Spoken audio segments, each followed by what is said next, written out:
Kanalımdan ve mutfağımdan herkese merhabalar. Bugün ekşi mayalı ekmek tarifi ile geldim.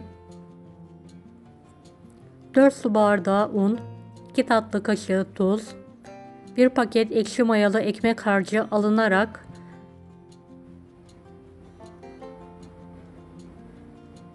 tüm malzemeler karıştırılır.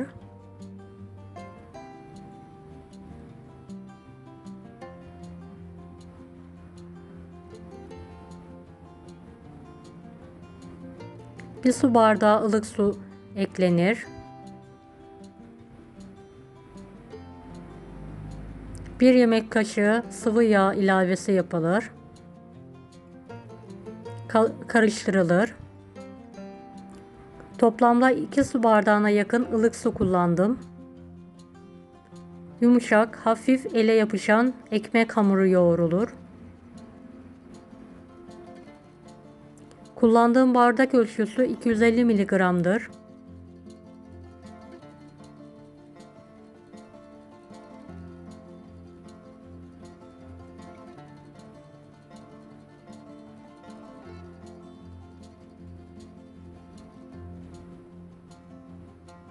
Hamur tezgaha alınarak 5-10 dakika pürüzsüz olana kadar yoğrulur.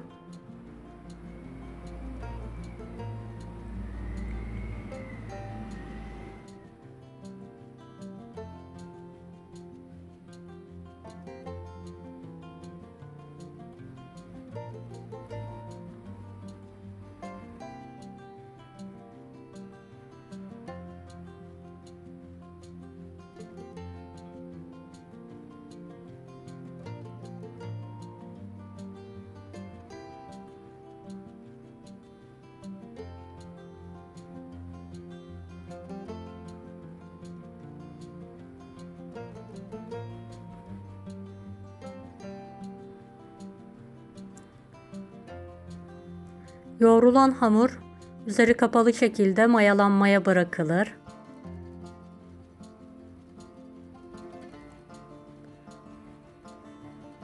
Mayalanan hamur tezgaha alınarak havası alınır.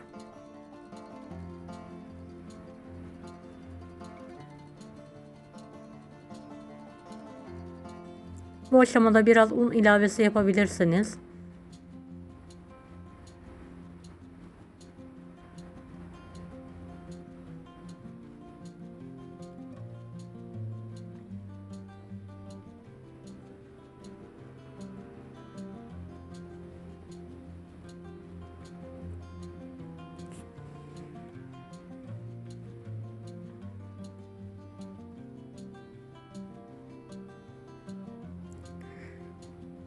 Hamur 8 eşit bezeye kesilir.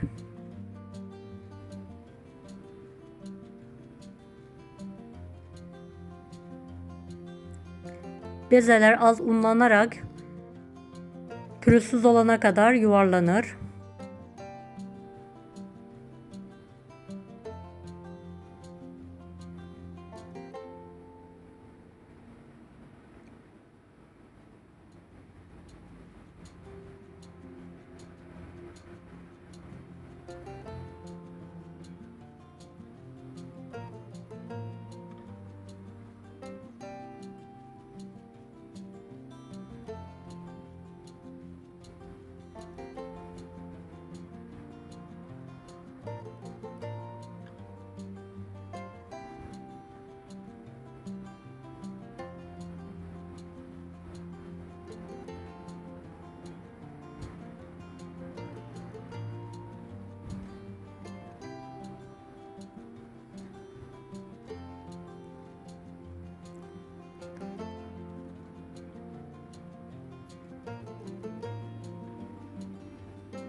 Yuvarlanan ekmek hamurları üzeri kapatılarak mayalanmaya bırakılır tezgah üzerinde.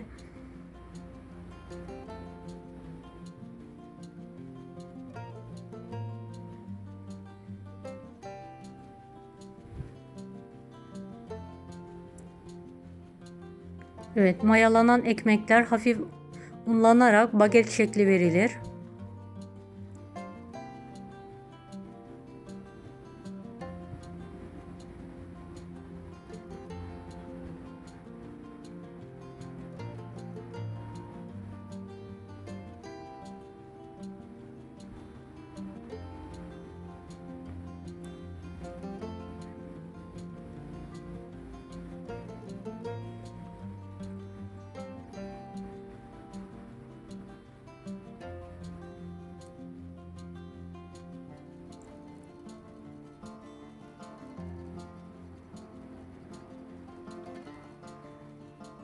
Ekmekler fırın tepsisine alınarak üzeri kapalı şekilde mayalanmaya bırakılır.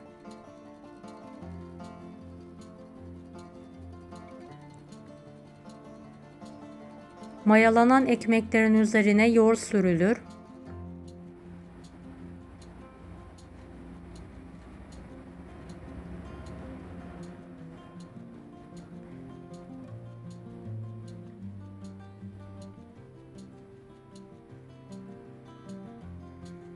Bir bıçak yardımı ile ekmeklerin üzerine derin şeritler atılır.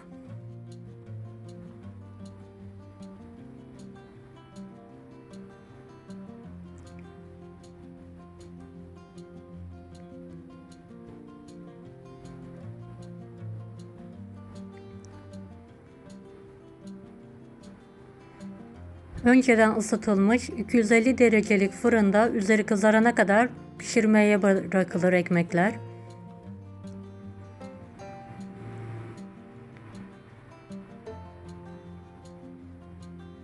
Pişen ekmekler fırından çıkartılır.